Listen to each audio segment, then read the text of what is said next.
okay? Because if there wasn't a God, well, you can go through other arguments, which I won't go into, that there wouldn't be anything else either. But again, it's just false to suggest that God, a necessary being by definition, one consciousness containing all possible knowledge and bringing about the universe for one fairly simple reason, namely for the sake of its goodness, it's quite false to suggest that being would need explaining because it's made of a lot of separate parts, and you have to account for how the parts got together in this rather complicated way. That's just a parody of the idea of God. And of course, Hume means it to be. That was the fourth point, I think. So the last one, I'm just going to get it done in time, is that Hume talks about the uselessness of the idea of God. He says, well, all you do, if you talk about reasons for the existence of God, is either you come up with what he calls some remote analogy to human intelligence, so remote that you can't derive any conclusions from it at all, or you indulge in vulgar superstition leading to hypocrisy and intolerance. Those are the only alternatives he gives. And then just to say then, well, look, the idea of God, as most philosophers have thought of it, has a practical import which is the opposite of hypocrisy and intolerance, though you could never prevent those things occurring.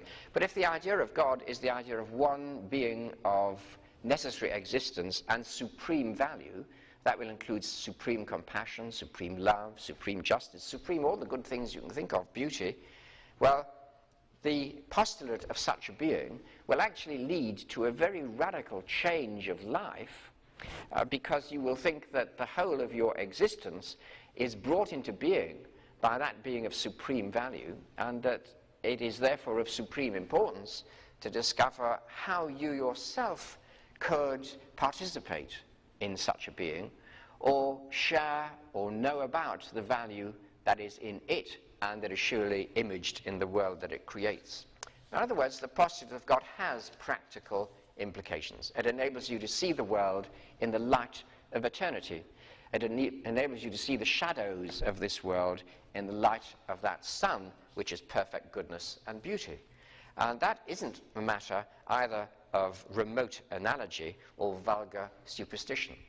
So I think I would accuse David Hume of actually intentionally misunderstanding religion by looking at the bad habits of some of its less exalted devotees, instead of by looking at the philosophical idea of God, which was that held by his colleague Thomas Reid.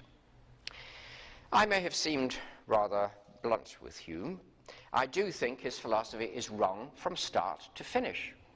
But let me say that, of course, I do consider him to be a very polished writer of English, or perhaps Scottish prose, and that I do consider it to be a good thing that he's on the syllabus of most philosophy classes, because philosophy classes exist in order to criticize what they read. He's a very good representative of the Scottish Enlightenment, though unusual in not believing in God, but he's someone who shows also that when you think of the Enlightenment in Europe, you mustn't think of the reign of reason. You must think of the complete undermining of reason to make it nothing more than the slave of passion.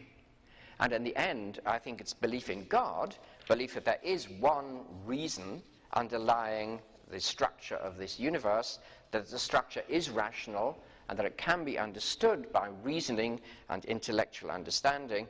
It is faith in such a God which preserves belief in reason. And it is the rejection of such a God which leads to the rule of unreason and passion. And in that sense, the Enlightenment is perhaps the opposite of what some of us have been told that it is. Not the rule of reason, but the demolition of reason.